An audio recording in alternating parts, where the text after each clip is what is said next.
Welcome back to the LEC Winter Split, day 2 of week 2. That's where we are. That's correct. Sometimes can be a struggle to remember exactly where we are in time, but that's where we are. And Time's a construct. Time is a construct, it's true. We're here for Vitality versus SK, and the Vitality fans are in loud voice, and I think have good reason to be, because although they are struggling in terms of win-loss, they have looked like a team that is 5–10% away from converting those losses into wins. I mean, if you're looking at yesterday, yeah, I would say that. But Yeah. I think like yesterday, Vitality is probably the first team that looked happy after losing a 50-minute game. When I saw Pat come out to talk with the players on stage, they were actually smiling, going through the game. And while that game yesterday would have been lovely to be a victory, in a team that's currently struggling, the fact that the culture and the mentality is still in a good place where people can come up losses as that with a positive mindset where you can review the mistakes, that's really good for a team that needs to improve. And that they do, because this is the bottom of the barrel. These are the two teams that need to beat each other to make sure they at least have an easier way to that 8th place for playoffs. Yeah, I think that's the big thing. Remember, at the end of these 3 weeks, we get rid of our bottom 2 teams in the LEC. Currently, SK, definitely one of those bottom 2 teams, sitting at 0-4. Vitality are matched by Rogue at 1-3. So if you win against a team who is battling in that bottom 3, bottom 4 position, it's almost like a 2-win game. You're relegating the enemy team by 1 win, but you're also getting 1 for yourself. And draft's already where I'm paying attention to SK, because my main criticism of them so far is that they've been trying too much, and specifically compositions that's been too hard to play. We've seen in Italy, we've seen some of the Kalista, and for a team that's struggling, I think they're playing way too hard to execute compositions. I think they need something easy to rely on. Easy engage, the R buttons that we talk about, that's what they need to really get back into this. But Viktor, one of the 3 red side bans, usually has made it through. Does mean Corki and Vi available to Vitality if they want them. Corki obviously can be flex mid. It is, we have a mystery player in top lane. It's still Nako for Vitality. I just saw that his name isn't actually on the screen there. He's going to lock in Varus instead of that Corki. I wonder if Vi will follow up for Lyncas as well. Anything that can really jump on a Viktor, I like. Anything that can pressure them in the early game, burn that flash, and then have the follow-up, I just think is really good. If you can put Viktor behind, you can tend to put the entire enemy team behind. I also just love the fact that they are taking away some of that extra range themselves. If you had Viktor and Varus on the enemy team, we saw the zoning potential in our earlier game today. Having to see that again would be hard. Ezreal's still one of the champions that fit that thematic, but I will say, every time I see a Varus, I am reminded that Nako used to play this top a lot in the ERL, so I never know what that is going to go. I said easy to execute for SK. Vitality, that's a different ballpark. They're kind of doing a bit of everything right now as well. Yeah, currently they do have an easy to execute composition in the 2 champions they picked. But it can go anywhere. It can. I totally agree with you. I do think Radiant Virtue being removed from the game kind of pushes Varus top down a little bit, although I'm sure Kerberos still has 5 or 6 builds on which he likes to pilot the champion. Ezreal and Sejuani for SK, Wukong, Varus, and Azir for Czajek on the side of Vitality. And that battle in the mid lane is one we will bring up as we get into the game as well, because Czajek and Rika played against each other a bunch, and I think on reflection, it was Rika who came out on top in the ERLs. I'll be honest, if you had swapped, if you turned off nameplates right now, I would have thought that Rika would have been the mid laner for Vitality and Czajek would have been the mid laner for SK, because in the ERLs, Rika was on it. He looked completely different than he did when he was playing on Mad Lions. He had fixed a lot of the issues that he had, and Czajek and Rika played against each other a lot in the LFL, and honestly, I saw Rika gap Czajek a lot there. He was by far the better mid laner in the LFL, but in the LEC, I'd actually say Czajek's had a better performance. Czajek has had a great start to a split.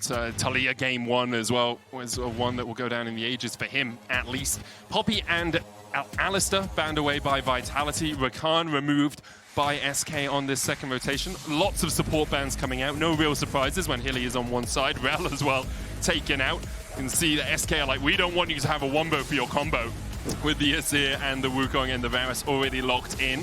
Will Vitality leave support for last? Are they going to look towards top here? I think most likely you pick support here and make sure that your top lane has a good matchup into Genex. Yeah, I mean, it really comes down to the team's priority itself. So there we go. We just go for Braum, and it's kind of okay because of the fact that a lot of the engaged... Actually, is it? I feel like with Rakan, Alistar, and Leona out, that's some of the best champions that Braum can play into. So on the side of Loopy, I mean, you still have range supports. You still have a lot of range in general with the Ezreal and Viktor that would fit the composition. And it's not like you're crucially lacking engage because you still have that Sejuani in the jungle. I totally agree with you. I think Braum, as you say, usually best into engage. Things like Leona, the Rahel, the Rakan. Also, things like Nautilus. Braum works really well into one of the most standard counters. But is Hilly's most played across his career. It gives them safety. He can eat up the Glacial Prison being thrown out by... Oh, yes. My. Okay, that's Elise support. Oh, baby. But I will say, does that fit this composition? I'm super excited by Elise support. We've seen Elise support a lot by carrier as well in the LCK. Loopy isn't carrier, but this is going to be interesting. I'm curious to see how it's going to work, though, because you're playing around with a Cocoon. It's not the best disengage. That's what I thought this comp really needed, because you got 3 poke champions right now. Yeah. You need something that could back that up a bit, and I will say the Elise might not match that profile. I 100% agree with you, but it's Elise support in the LEC, and so we're going to be happy and excited about it, Guldborg. I am so happy. That's the best goddamn Elise spot I've ever even seen in my life. Let's go. Okay, so what you do on Elise support, in case anyone doesn't know, you just buy Storm Surge. You get Sork Boots, you buy Storm Surge, and then you pop everyone on the enemy team. Expect Loopy not to be bot lane for the majority of this game. Often what you'll do is you'll look for your first dive, and then after that, you're just everywhere else on the map. It is going to be a little tricky diving into a Braum and a Varus, but Elise can avoid the concussive blows stun, because as soon as 3 procs of it are on her, she just repels up, drops the tower aggro, and then can repel back to a minion. Right, but you also need to find a very good dive spot here, and Ezreal can be a bit difficult because of the fact that when you are behind a turret, that often blocks that W, which is a big part of the damage too. That is true. So not the most easy lockdown, it still requires a bit of skill. Yeah, well, you say Go that. somewhere else. We want it easy to execute. I think from a philosophy standpoint on SK, having range, super nice. But in terms of team composition in general, I think Vitality's team comp might be a bit easier to press ultimate. It's much easier to press ultimate on. And that does seem to be the way of the world right now in the LEC. If you're pressing our composition works better than the opposition's, you tend to win. We'll be jumping on into the game for SK. They're still looking for their first win of the split. I had a look back. No team has ever gone 0-9 when we've only had 9 games in a regular season of the LEC. Astralis back in 2022 did go 0-9 in the first half of a split, but ended up picking up a win through the rest of it. So SK, if they are unable to pick up a win here and unable to pick up a win over the next 4 days of play, would be our first team in these best of 1 9-game splits to end up without a single win. And to be honest, I'm not too hopeful for them. We'll see if they can bounce back on the Rift. They can always show us something new. They can always bring something new out. But so far, this team has not been firing, I was going to say on all cylinders, but I will say on any cylinders. Yeah, I think that's a fair statement. Harsh, but very fair. And I think it's just a team that feels the most like a non-team right now. It looks like they're struggling to be on the same page. Actually, I'd say it's one of the most incohesive teams I've seen in a very long time at the start of a split. I mean, you can say Rogue last year also was, but at least all 5 players was on the same page of rolling over and dying. So, I mean... It's true. It's harsh, but true. Sorry, I just didn't expect that all 5 players on the same page of rolling over and dying, because that is what Rogue did last year. And we'll see if SK can find a new strategy. The Elise, you talked about flexibility in compositions and the fact they played through, the middly jungle. They tried these things where you had to accelerate the game a little bit more. Elise does like to do that. Later in the game, she is just a cocoon bot. She does do a lot of damage, but getting onto the backline of something like an Azir and a Varus here is going to be very tricky. I like this, though, because now they're baiting SK, or not Vitality, to think that they're swapping up towards the top side because they removed that top side ward, but actually they're sending Genex up there. And if you want to dive with an Elise in the early game, you want this lane swap to happen. So because of the way they control the vision, they're actually baiting Vitality into a state that SK would prefer. And they ping Nako as he walked across here. We'll see if Nako steps up to the wave. He will. He'll take a little bit of damage from Rahel here. Loopy in the spider form will change. Using that venomous bite, I believe the Q in human form, to do a little bit of damage and force Nako away from the tower. Czajek in the mid lane is going to be met by Genex. This is good early game from SK as Czajek's forced down to 100 HP. Rika lands the laser as well, so Czajek will have to back away and TP back into the lane. Yeah, and Genex could go up towards the top side and just pick up the wave that's coming in, because I think that Hylissang has to reset and cover for the dive that might potentially come through. But once again, really good early game vision control here. Genex now messing with Lyncas as well. He does have that smite and he will get away, but now Lyncas can't cover for the dive and you will have complete control of this bot side. But that's why Hilly's already walking down here. Yeah, like, Hilly knows, even if Lyncas was able to come across, having that extra support of the Braum, of the Unbreakable Wall, of the heal as well that Hilly is running in this game, makes it so much easier for Vitality to survive this dive. SK, as soon as they see the support, looks like it's just going to be going for plates. Demolish is being run as well. Should be able to pick up one plate out of this. The minions will help them do so. So first plate goes over to SK. TP away by Genex. Oh yeah, I really liked everything in the beginning, but once she saw that Hylissang was coming back, I really think you needed to TP Genex up towards that top side immediately. This Jayce has farmed 0 minions, right? That could have been some of the XP that he got earlier had that TP been invested. They're already super happy with throwing Lyncas out by getting, well, a small advantage in the mid lane too. But now it's just rough. He's 2 CS. He's going to be playing up against Nako, who at least is starting with a tier. So you're never having any pressure on this Gragas. Nako almost a full level ahead on the Gragas there. SK tried something spicy in the early game. They've got about a 200 gold lead out of it, but now things are going to equalize as we get towards standard laning. Lyncas skipping his red here to make sure he gets that first scuttle grab on the top side. Hilly down to half HP, as is Loopy. Hilly healing, jumping forward, looking for the damage onto Loopy. Concussive blows coming out. Loopy flashes, but he's still in vision. First blood, though, goes over to Rahel. Carzzy tries to answer it with one of his own. Isma now coming in. Oh my god, Vitality! What were you doing? Oh, it's close. Oh, it's close. It's important, but look at that minion wave. Look at that minion wave. If I'm Carzzy right now, yes, I'm happy that I got the double kill, but I'm crying. Look at that minion wave. That is so much XP, and despite Death Guard being a thing, he still has to respawn. There's no cannon to tank the tower shots. It's Hilly and Carzzy. I don't know why I expected anything less. Yeah, I mean, Rahel died with flash up. He could have flashed out, then picked up the wave for himself. Could have been played a bit better. So I think everything considering from that Vitality play, it could have gone a lot worse. Yeah, 2 for 2. Both the AD carries get the kills, and that's where we'll leave that. Loopy now showing what Elise can do in this support role, immediately roaming away, looking for Nako on this top side. Get some vision in the control wards. Genex needs to be careful not taking too much damage while he's trying to get this in. I mean, but with Isma on his way across, this should be a relatively simple, in inverted commas, dive. Nako hit with the grasp, now under tower. There's a cannon minion there. Loopy can tank. Cocoon goes wide. Nako still has the flash. Isma with the slow, and Nako has to invest the flash. That's fair enough, but they're not in a position to cross-map anywhere else. The Ezreal's alone down in bot side, but Lyncas on the Wukong, not anywhere near to actually fight it. So let's see what actually happened here. Miss in the beginning. Crucially, the auto attack does connect. But I think like this is where it gets a bit dicey. You know, enemy junglers coming down. Rahel could probably just back off into the bush where there's no vision, flash away anything on the queue. But I mean, it's unlucky as well. It's one past the mid. Now Rahel is by himself in the bot lane. Loopy's on his way across. Rahel gets Rahel! Rahel's going to get 2. It's a double on the tower. He'll lose the XP. Oh, it's another horror. But it's an absolute horror for Vitality. Oh, Rahel is just blazing them. 4-2-0 his score now, as Loopy gets back on the map immediately because there's nothing for him to do in bot.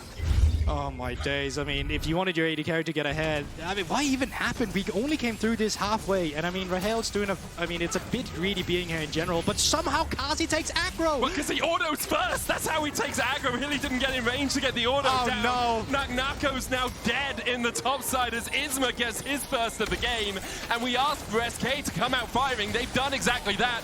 Meanwhile, in the mid lane, Loopy goes up, comes down, locked up with the concussive blows, down to 100 HP, but a good storm from Rika will keep Carzzy at bay. Rahel jumps across. Lyncas diving forward. Isma is just going to go for the grubs instead.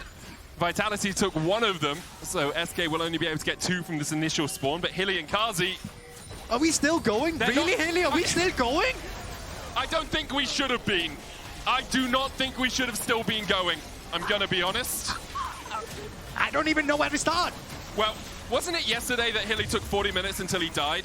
So he's making up for that now. Making up for lost time, guys. Praise be to the I mean, at least they're getting a dragon here, but this has been a comedy of errors in a row now coming through from Vitality. And to make matters worse, while they were contesting on those grubs, multiple waves just got pushed in on top side. Genix has kind of equalized his gold lead to what was lost against Nako earlier. He's not even with him in CS yet at all, but he's managed to come back. Yes. Yes, he has. Vitality managed to get their first straight. Let's take stock of where we are. I think that's very healthy right now. 7 minutes in, it's a Cloud Drake to Vitality, 2 grubs to 1 in favor of SK. They are 6 kills to 3 up right now. Got it. They got the feat for the first 3 kills. Bot lane's a top lane's a bot lane. Yep. Nothing new there. Loopy actually spending a lot of time around Rahel right now. He doesn't have flash or cleanse, so that does kind of make sense. Damn, we're just in the upside down. Is that what's happened? I've seen stranger things happen. Nako getting jumped on by Genax. You can see what Vitality are trying to do. They're trying to force Genax away from the tower, but Lyncas tanks up a couple of shots. The Cyclone comes out, and it's a good enough dive from Vitality. They'll force Genax away from the wave, which is what their intent was alongside getting that kill.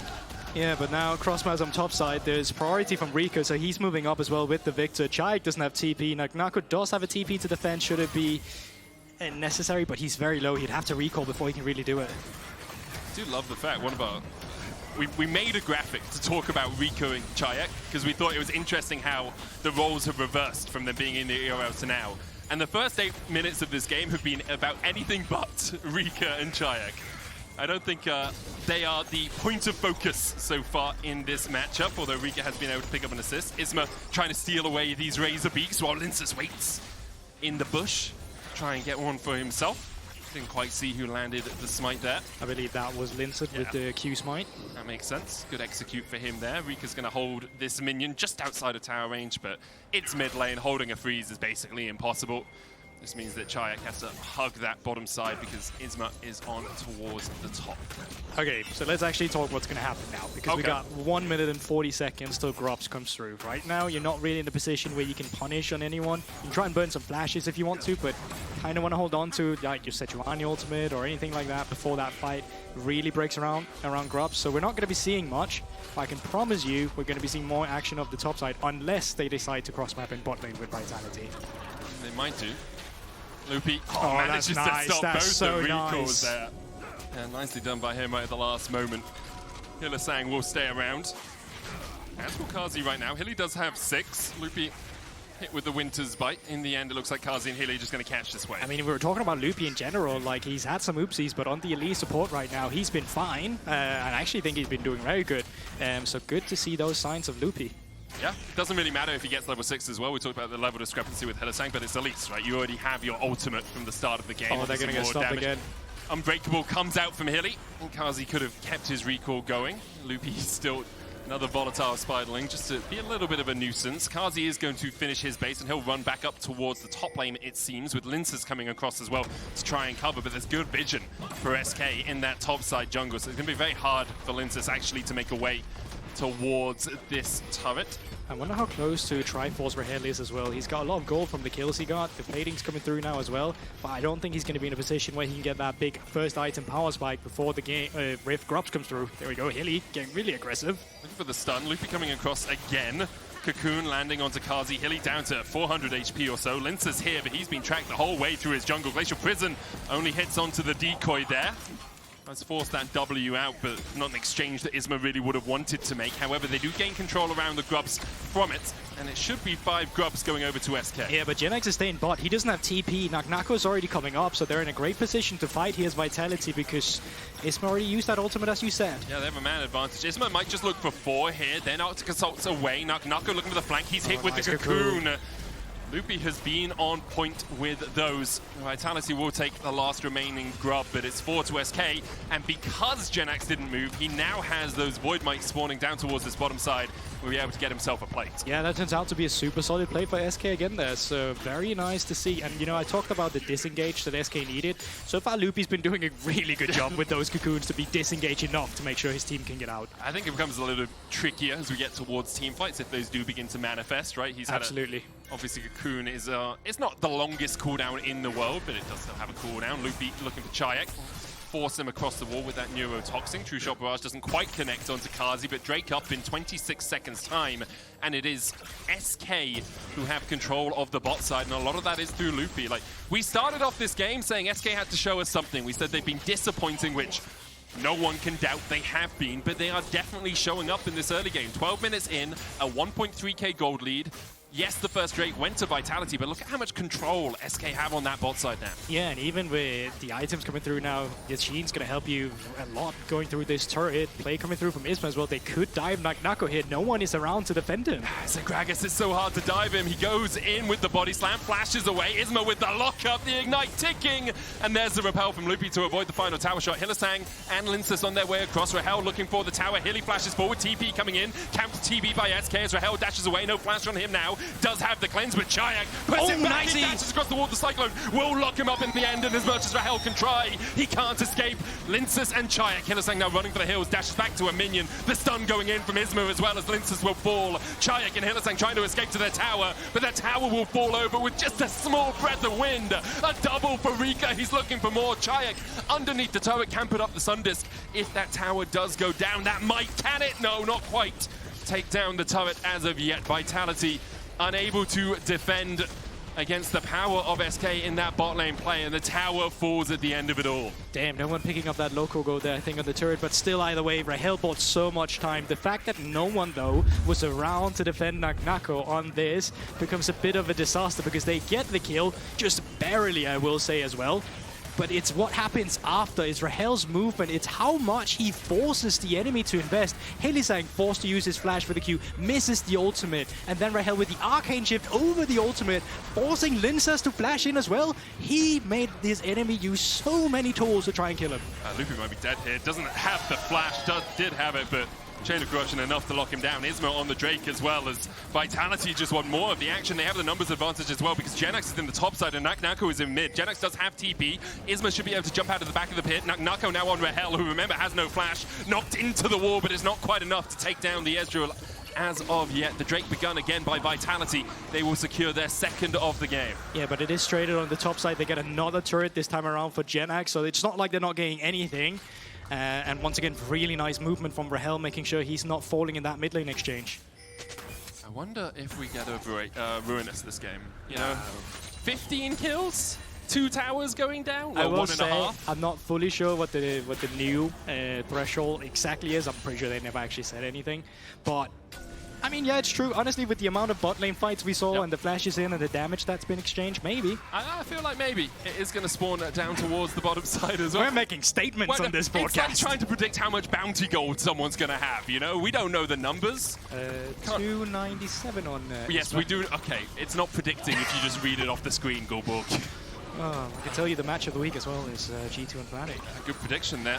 It's the game up next. A 3,000 gold lead in this game, though, for SK over Vitality. A different sort of match of the week, you might say, as SK currently sitting at 0-4, looking for their first win of the split. Czajek should be able to take this tower, had Hylissang as backup, and because of that, Genex just respecting the fact that he's outnumbered on the bot side of the map right now. Once again, harsh but true. But this time around, SK is not really in a position where they can trade this to anything, so really nice from Vitality. They found a window to at least take down a turret here, and they're not getting much over on the other side of the map. Red buff is spawning in a bit, but that's probably going to be it. I wonder if we're getting towards the position where SK's composition loses out just a little bit. Loopy has been very active on the map, involved in over half of his team's kills, but now when you're looking to catch people a little bit more, it's a bit harder to enact dives because it's tier 2s you're looking to dive. It becomes a lot more tricky as an Elise to really have that much impact, especially in professional play. In solo queue, a lot of the time you'd be able to pick someone out in the jungle, but pro play, people are a little bit more apprehensive to step in. And this is where I'm really keeping my eyes on SK to see if they can actually pilot this range composition around their poke, because they've had a really good early game so far, but they need to drive this one home, and you're playing without any meaningful engage tools outside of your Sejuani, so it's really about your own spacing around these team fights. Carzzy grouping up towards the mid lane right now as well. Let's put some pressure on this tier 1. Lyncas seeing if Genex takes the greedy route.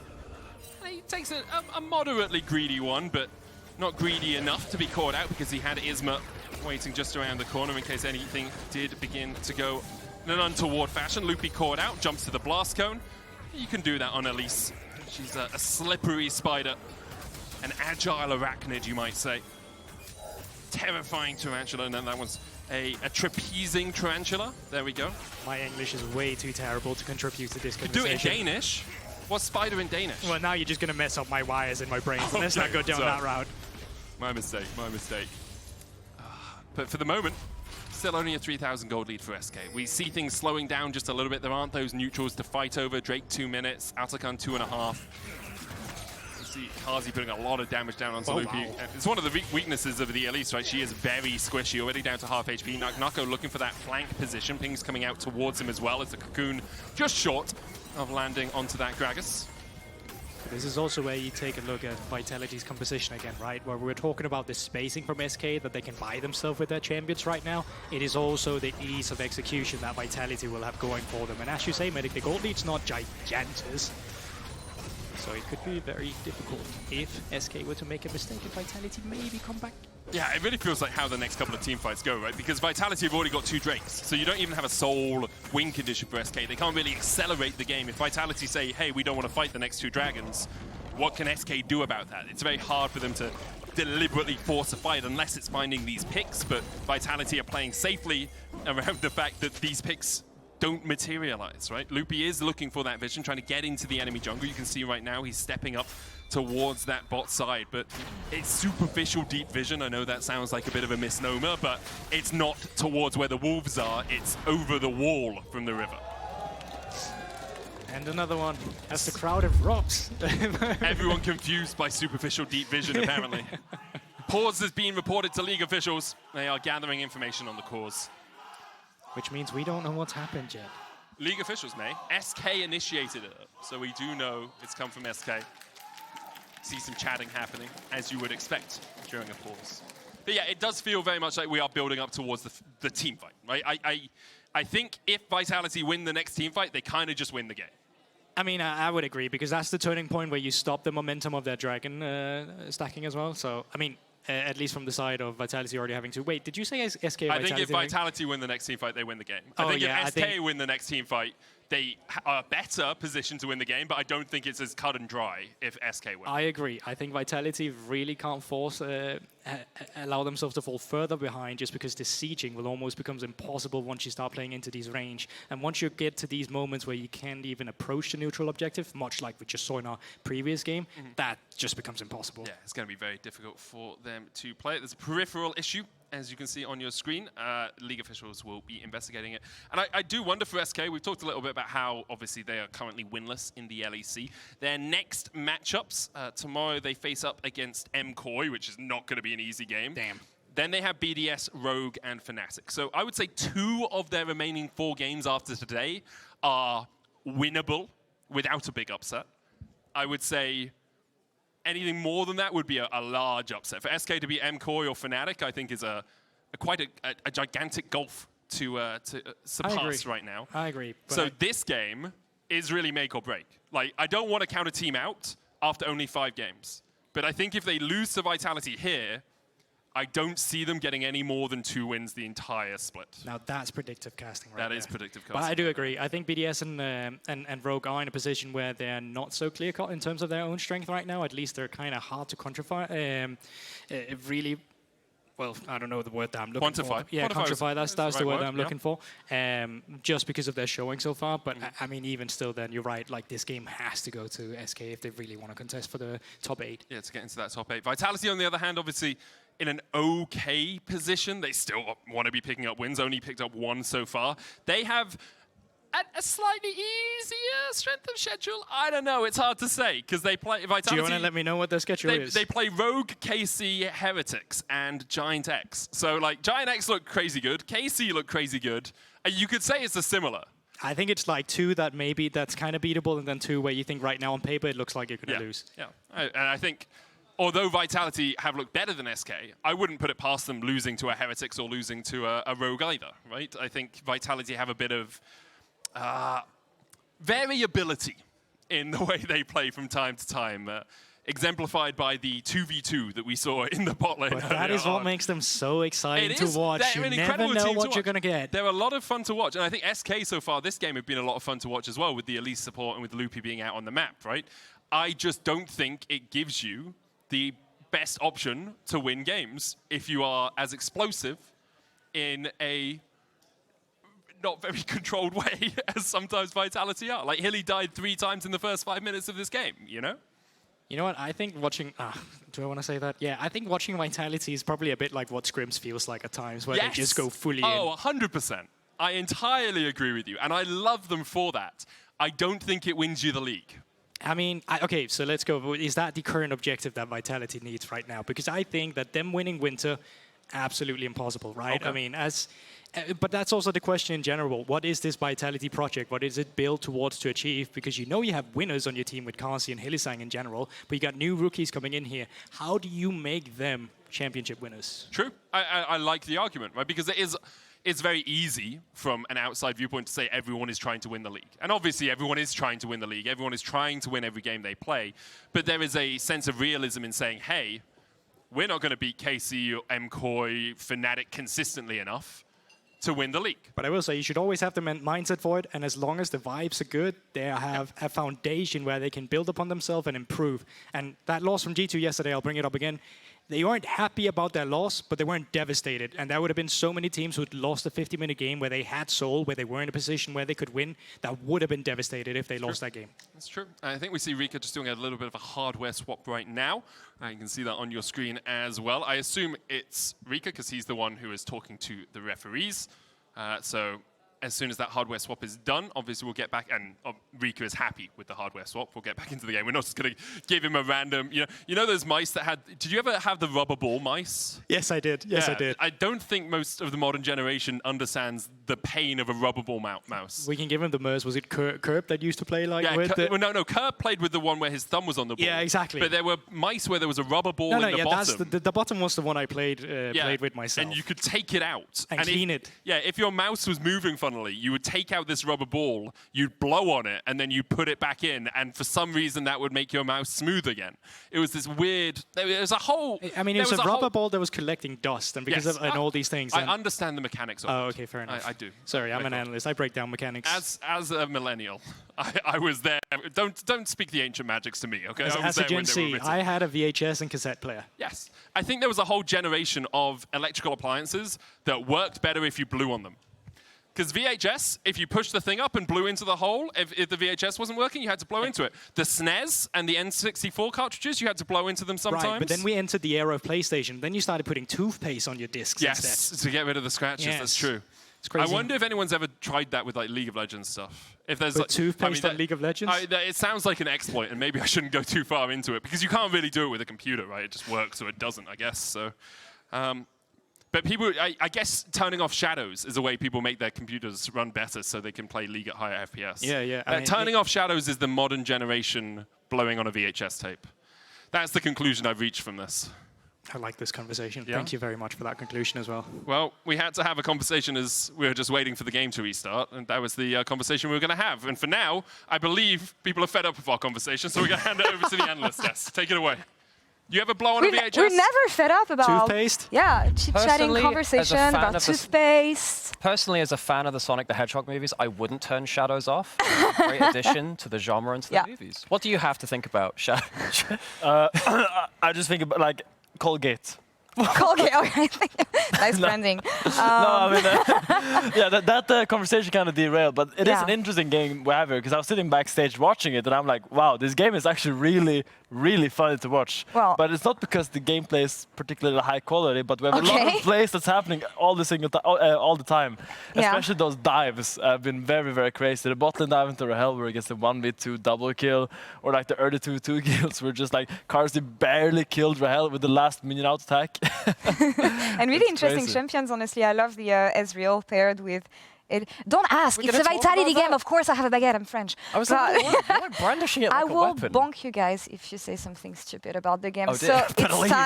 it's time for a test now. Elise support. A champion that I've talked about with Mickey last week, expecting that he would be the kind of support to pick this champion, a pick that we've seen in the LCK as well. Why does it make sense here, and does it? So I think this actually tags on quite well to what we've been talking about top lane and in terms of Jayce building tank and stuff. Now, Jayce builds tank because he cannot get a 1v1 lane. He must survive dives. Elise is on the better end of this bargain. She knows there's going to be a dive a lot of the time if you get a 2v1 lane, and it doesn't matter if you're a jungle or a support. Elise is still the best tower diving champion in the game and has been for many years because of the repel. You get to do that at very low amounts of gold, very low amounts of XP, and you can still force a load of threat onto the strong side of the map. It gives a load of value. Yeah, crucially why it's coming to pro now, and maybe previously it was a solo queue champion, is because a few patches back, you can now input your E and then a flash, and now the cocoon will appear from your new flash location, making it very, very, very hard to react to. Because usually had that too, actually. Yeah. Usually in pro play, when Elise would flash cocoon, people would just flash it. But if you now at least you cocoon flash, it makes it almost impossible to react to, and it's just a very, very strong early game tool. And she actually has some kind of way to start a fight that is so much reliable, even if it's just a cocoon flash from an Elise. You must love this as a top laner when you get dove, how do you right? feel getting dove by not just supports, but also don't jungle Elise, but also support Elise as well, Mr. Top Laner? Come in. It's okay. We'll make it fine. We'll get rid of the lane swap at some point. It's been a tough year, and like this is not something I need right now. Just like Elise support's coming top. What is next? Talia's coming back into the meta. Just gonna Shurima shuffle into my lane. Times. Well, it's just so much happening right now. Laners. Top laners just never catch a break. No. First we get you guys like to complain as well. Yeah. But that's First we get lane swaps into our lane, so we have to go bot and catch the residual minion waves. Like like the crumbs of XP, the crumbs of gold. That's what we get. We get nothing. Look, I will say there has been. We talked about this. One of the days. Well, it would have been yesterday actually, because we've only had 2 days this week, and it wasn't today. I'm very good at process elimination. I know. If you're going to try and avoid a lane swap, if you have a good level 1, you can at least do. I mean, Samsung White back in 2014, for those of you that were still back watching with us all those years ago, did a really good kind of strategy around. That season where you would invade very early on, put wards in the lanes, go for a jungle invade if you had a powerful kind of group up comp, and you could use that to force vision so deep that you cannot get to the lane you want to swap to in enough time before you're alerting the enemies. You can kind of see it coming, and you can match the swap, and then hopefully, fingers crossed, get yourself your 2v2 and your 1v1. Now, that does take a lot of level 1 prep. We've seen some teams do that. We've seen a lot of Australia lanes, which means it's been working to an extent. But there's still a lot of upkeep to do with that. If you slip up in level 1 vision, if it takes you by surprise, you're still in the same problem. It takes a lot of communication and like gathering information really early on, or knowing your opponents and what they're going to throw in the early levels. You've been in these situations, man. Yeah, I'm a bigger believer of the silent strategy. Right. By the bows, where you go 0-10 and just pretty much are useless the entire game. I mean, the bows actually plays full AD, but when you play Sion, you can kind of just like sit in the bot lane, in the bush, looking for Q angles, trying to just make yourself as useful as possible while having 0 resources. I think that's the next development for Europe. I just had a blast from the past about Sion, random level 1 strats and warding. SK Gaming back in 2014 had a support called N-Rated, and he said, you don't need wards if you're really clever. I'm pretty sure that was a direct quote from it back then. I'm just saying, channeling one of the old greats of the team. They were the old strategists back then, 2014 Worlds. Yeah, he was actually my coach last year at Rogue. How did that work? I think he changed his mindset. He was pretty adamant about sport buying wards. I don't know, he reached some kind of nirvana conclusion there sometime. You adapt depending on the players you have, I guess. What? Sorry. You're talking about SK Gaming here. I want to talk about the team actually because him and they have been struggling so far. 0-4 in the LEC, and well, when you look at the game they have against Vitality, you feel like Vitality has been super messy. We have some bot lane replays here. What was the approach? What was expected from SK here?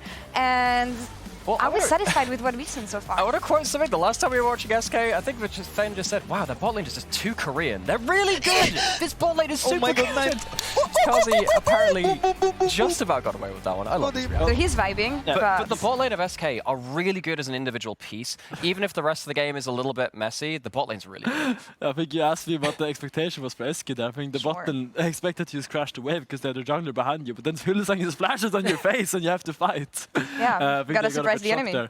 I'm really, really surprised Carzzy actually had enough damage to actually kill Loopy there, because that would be a disaster. That's 2 waves crashing into his tower. If he doesn't get that trade kill back, which is just by the sliver of his little hair, then it's just, he's just going to be so behind that I think the game looks completely different. Very, very lucky, I think, by him to get that kill. And looking at the state of the game, both compositions and what both teams have displayed so far in the league and overall in the game, what can we expect? What are we waiting for the later stages? Well, much like most of the rest of the compositions we've seen in the LEC, we do have both the long-range, backline, kind of protect the carry kind of comps. I think that the front line being quite ahead now from SK in terms of Isma having a very active participation in the game, and then also Hylissang dying quite a lot too. Not that putting a support behind has the same impact as putting a jungler or top laner behind. I do think that SK are going to have a much better platform for that. I'm a little bit worried about Elise going into the late game, though, as we saw, and as Medic and GB were highlighting. Just a bit of poke lands onto the Elise, that's their HP gone, and you're playing in a 4v5. So it's still quite interactive, but I think the Sejuani being quite powerful at the point in the game will really give SK a much easier way to play the game. Yeah, I will say that one of my main critiques for SK in the week 1 was that they drafted themselves into really, really difficult comps. And when I look at their comp now, sure, it's not the easiest, but having a Viktor, a Sejuani, and an Ezreal means a very, very cookie-cutter front-to-back kind of setup. And I think that's going to really help them coming into these mid to late game team fights, because now they have a clear plan. There's a Sejuani ult followed by an Elise cocoon to burst on one target, and then the Viktor ult is going to spread. So that is what they will be looking for in these fights. Because, I mean, while I don't really love the Jayce, I do think that their comp is really good. Jayce and Viktor do want to be on the same team together, as shown in Arcane. But if I think about... The sign makes that so brilliant. What is it? Yeah! I mean, I get it. I'm just saying, I get it. I'm with you, stars are aligning. I am with you, fans. And the stars are aligning indeed here. But talking about the composition from SK, I do feel like they had an easy to execute composition yesterday as well. Didn't manage to make it work. What has been going wrong for SK? And I know that beginning of the year, new players, synergy and everything has to play into all this. But do we see a light? Do we see hope for them? Well, starting from the point we're talking about the drafts being good, because I think that informs the rest of the answer. The drafts have been good from SK, I think, quite a lot of the time. I think we were saying similar things about Rogue as well. Some of our teams that have been struggling still had good drafts. You can't fix the drafts to then suddenly get a magical fix, which is the problem. And I think that they do have the tools to make these games work. I do think some players are getting a little bit lost in lane swaps. I think GenX has been punished quite hard in them so far. That hasn't helped them, which has often meant that they lose a little bit of punch power when they come to the mid game. That hasn't happened this game, though, I don't think, in the same way. So that's a better start from them in this game. Any closing thoughts on Vitality, maybe, Finn? Hylissang is fun. I like him. All right, we'll leave it there. I think the players are ready to pursue the game. Casters, take it away. That he is. That he is? Yeah, Hylissang is very fun. Hilly is ready, probably. I hope so, because Hilly, it was an explosive first 10 minutes, and then it kind of chilled out a little bit.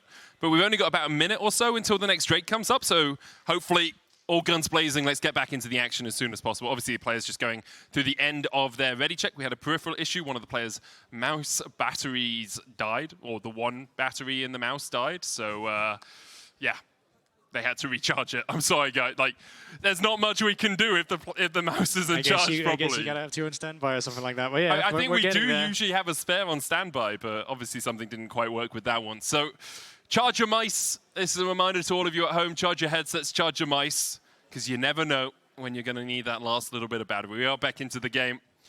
18 minutes 30 on the clock. Just to remind you all of where we sit, it is 9-6 in favor of SK. They have about a 3,000 gold lead. 30 seconds on the Drake, and currently Vitality have 2 Drakes to nil. And let's make it serious as soon as we can, because we talked about this a bit before, but there's 30 seconds to this Drake. Vitality already has 2 of them. SK are looking good to contest. They have poke composition, they have Herald, they're getting some priority. Let's see what happens. Isma's riding the Herald through the mid lane here. Carzzy dodging to the side to avoid his Edge of Night being procced by that Herald charge.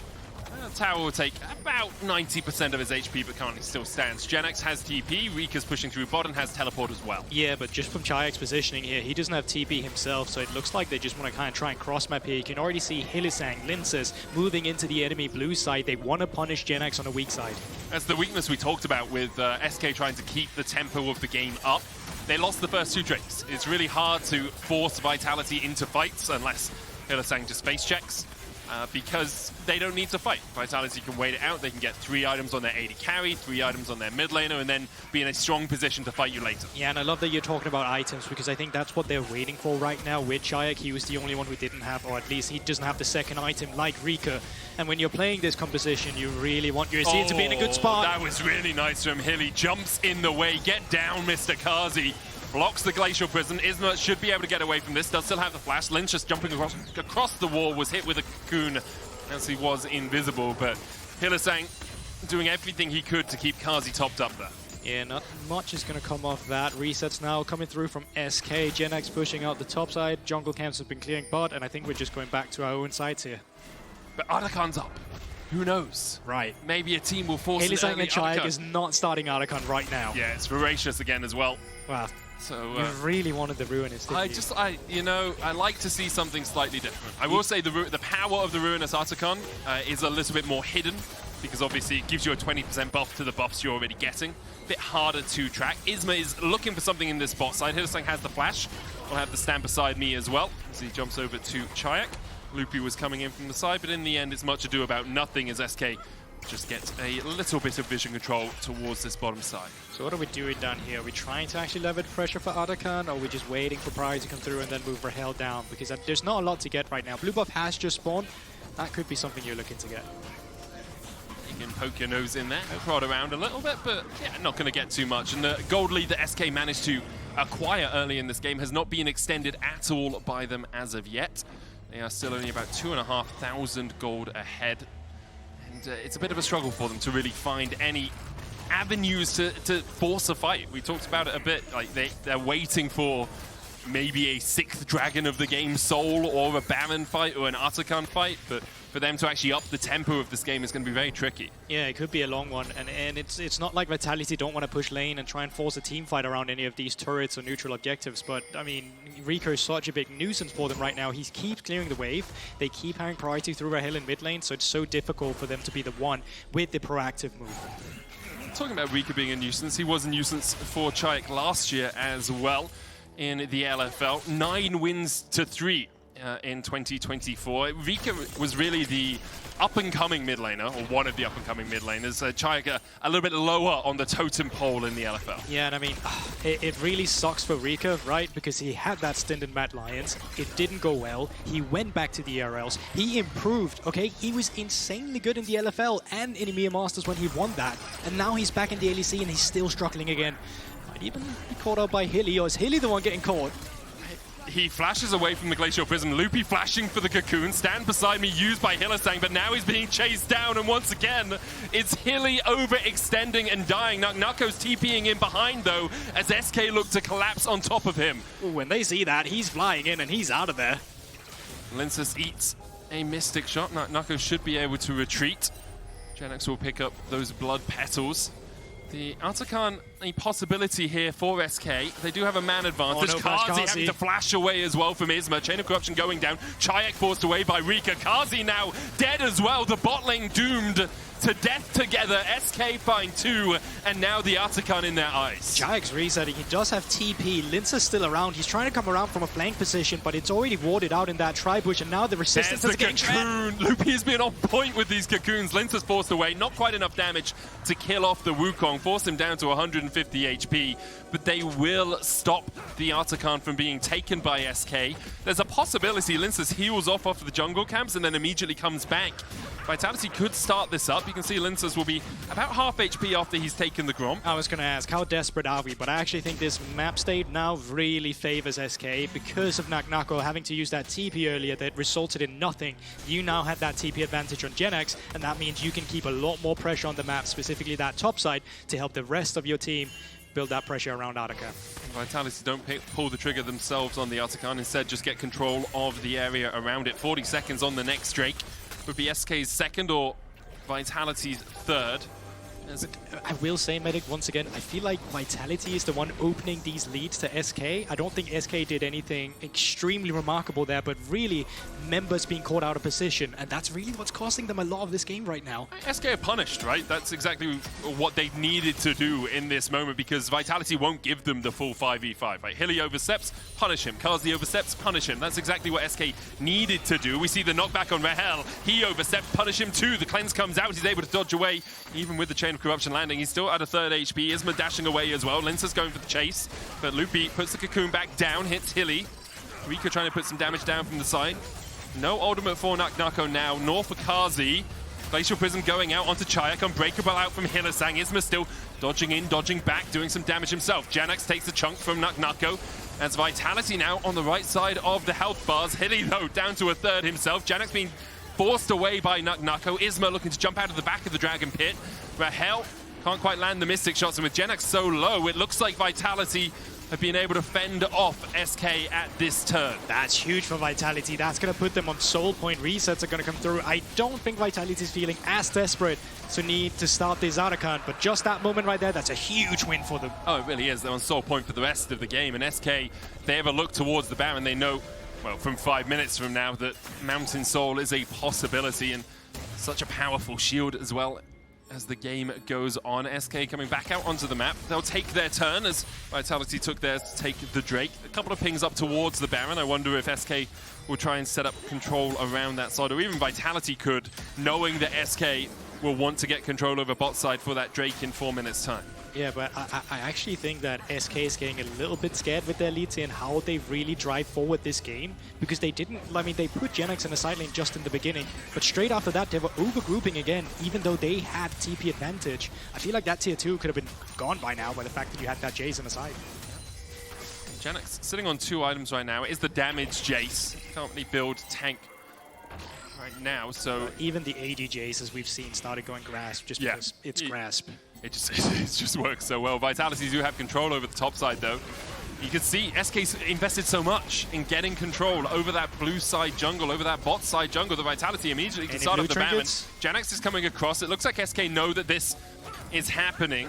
Hilly going to put the Glacial Fissure down. Janax has a good flank position. 4,000 on the Baron right now. 3,000. Oh, great! And it just can't get close enough. The barrel enough to distract. Vitality starting to retreat. Isma looking for the Glacial Prison. It goes between the uprights somehow. Chain of Corruption for the root for the slow. Loopy goes up, comes down. Vitality get out with the heist. What a sneak from Vitality, and SK over-prioritizing this Archon down on that bot side, not ready for the Baron to be started, and then what a cast from Nako. His ultimate, specifically the last 2 days, has been fantastic. We saw him on the Rumble yesterday, but today on this Gragas now as well.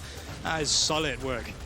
Really good, just kept SK away from getting in towards that pit, and now SK on the back foot once again. Vitality have this Baron for the next 2.5 minutes. They can push it into the Archon. What comes up in 2.5 minutes time? Well, there's a Drake, there's a soul for them as well, Guldborg. But this is where the scale should tip in their favor, because before you had a hard time making these proactive plays because it was easy for SK to get priority in the lanes and make the move first. Now you have Baron, that should be easier. Nako. He doesn't have flash, so he has to dodge away from everything. Loopy on the back line. Nako with a Seeker's arm guard. Loopy already dead as Lyncas takes him down. The Cyclone coming out, knocks up Rika as well. They're still trying to kill Nako, he's alive. And they just can't do it. Nako survives. SK pay for it with 2 of their lives. Meanwhile, Czajek's just pushing in bot with the Baron empowered double cannon minions. Another tower to them. Carzzy will take mid-tier 1, and the gold explodes in Vitality's favor. You said it yourself. All it took for Vitality to get a lead this game. Really? Are we really taking this fight? I feel like they're just going to go. I'm just going to continue talking. What you said is all it was going to take was 1 fight for Vitality to drive it home. They found that 1 fight, and I will say you saw 2 things there. Loopy, how squishy he is on the Elise, was immediately blown up by Lyncas, but also the value of Hylissang's Braum there, keeping Nako alive, fantastic positioning, and really good tack on Camilo, or Rika rather, to get that kill. And Voracious Archon picked up as well for Vitality. The gold only just in SK's favor, but you can see under the Red Bull Baron power play, 4,000 gold so far from it for Vitality. They have a minute left on it. They've got a Drake in a minute 30. Their false life from the Archon will expire just before that dragon spawns, if I've done my maths correctly. They have 3.5 items for Carzzy. Czajek sitting at 2.5 himself. Got the Seeker's Arm Guard, will go to a Void Staff next. This is where it becomes really difficult to play SK's composition. You have one engaged Toon and a Cocoon, but not that reliable, and you're playing against a full-fledged team fight composition. The moment one of you gets tacked or run down, you can have a rough time. And Carzzy is doing a great job himself as forcing them away. Yeah, Loopy's half-life before he can ever get close to a fight. Genex is going to be able to get a tier 2 in the bot lane. True Shot Barrage coming out, trying to clear out some of these minions. Hylissang down at half HP as well. Will be caught in that Chaos Storm. Glacial Prism going down as well, but Hilly will just come back with a false life. Czajek able to take the tower and take a kill alongside it. A false life exchanged for a real one. His inhibitor tower in the bot side does fall as well. Genex able to secure that one, but the inhibitor forfeit for it as Vitality crack open the base of SK. Yeah, and I mean, 30 seconds, that soul point already now, that's going to be sold for them if they have the priority around that Drake. And you know what? With the current map pressure that they're able to pull out, I think they will. I think so too. It really now comes down to, can SK find some miraculous fight? Can they find Hilly perhaps beforehand? He now has a Mikhails as well to avoid even more of that CC. It's just a Cocoon and the Glacial Prison, as you were saying. I mean, what can you do? Wukong's going to have the clone. Carzzy's already got Cleanse and Edge of Night. You have a Seeker's Arm God currently on Czajek too, so even if you were to find something, he will have that Sonya's ready. And he's got Mikhails in case he does get caught. I mean, it's really, the odds are stacked against SK here. TP coming in as well by Vitality. Isma looking for the steal. You have to feel this will be the final nail in the coffin if Vitality were able to secure this soul. Loopy stepping forward, but really the Elise wants to be sneakier than this. Hylissang with the Unbreakable. Genex has managed to sneak behind, but he's on vision. Oh my god, Isma, look at him, he's a third HP before anything really begins here. Mikhails on Czajek, Mountain Soul secured, and they're just swept away by the Cyclone, a Typhoon, ripping through SK. Genex caught out as well, there's 3 already. There's a super minion pushing into the base as well. Isma dashing forward, but Czajek puts him in his place. Only Loopy left alive. And Vitality, arachnophobes to the last, trying to take him down, trying to squash the bug under their feet. Carzzy and Nako pushing into the base. Hilly chasing Loopy away alongside Lyncas and Czajek. They want the ace. They want to close it out. And Loopy goes up. And then's going to go 6 feet under. Loopy dies, an ace for Vitality. The minions pushing into the base, and this should be over. Yeah, the Itsy Bitsy Spider not having the best of time. Carzzy and Nako had ready. It was a dire early game, I think it's fair to say, but Vitality, their team fighting, remain vigilant. From draft through to the team fights, Vitality's composition just coming out on top. Hilly, one last death for the road as Vitality secure their 2nd win of Winter. And good early game from SK, I will give them that, but same criticism as we started the day with. They love drafting hard to execute compositions, and I think with a new team that's built like them right now, it's a lot to ask for them to make that work. A struggle for SK, as you say. Some shining lights in it. The early game, as you say, was good. The player of the game, though, for Vitality is Lyncas, Czajek, or Carzzy. You can vote at LEC on X. And we'll see which one of those guys is able to pick up the win. I think Czajek had a really good game. I think Lyncas did the same, you know. In the end, Carzzy also really played well. He went 5-3, I think, at the end of it. A few happy accidents, a few creating space moments, perhaps, from that bot lane, but... Wouldn't be a Vitality game if you didn't get that. Yeah. I wonder if Nako also had a pretty good game. Like, his barrels later on were really solid. Yeah, I mean, Rahel had a really, had his number in the beginning with dodging them, but afterwards, yeah, I mean, that cast pretty much just gave them the Baron uncontested. Very true. We're going to be back after a short break. Afterwards, Ginny is standing by with Carzzy.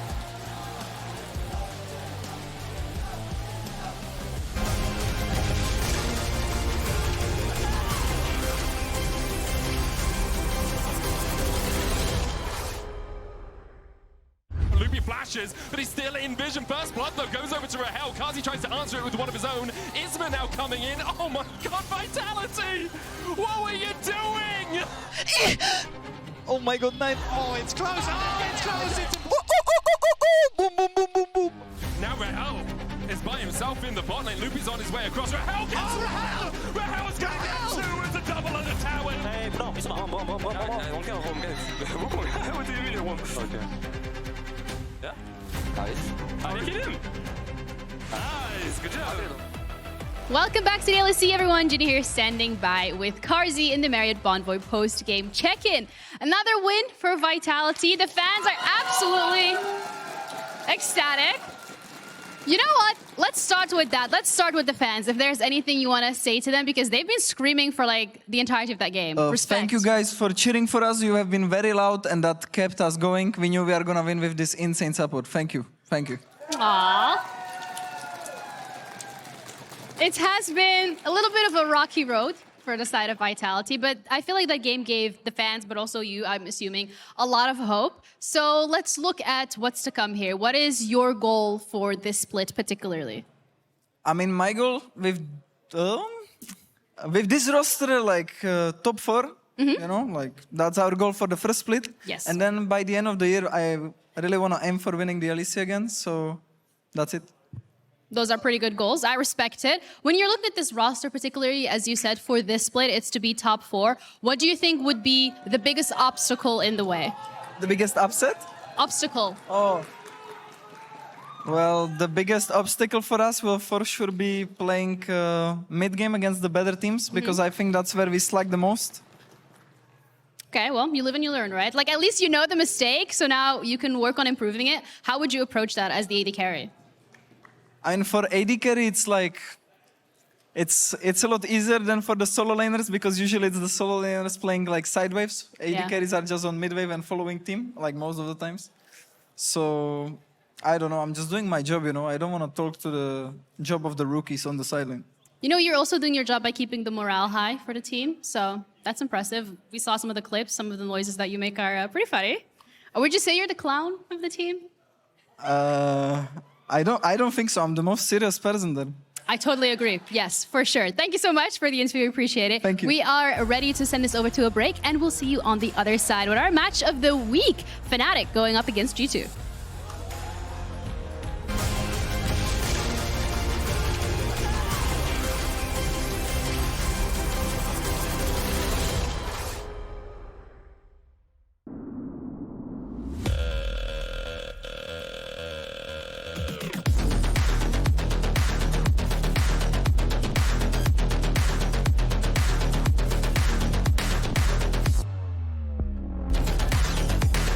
Wait, is he switching lanes?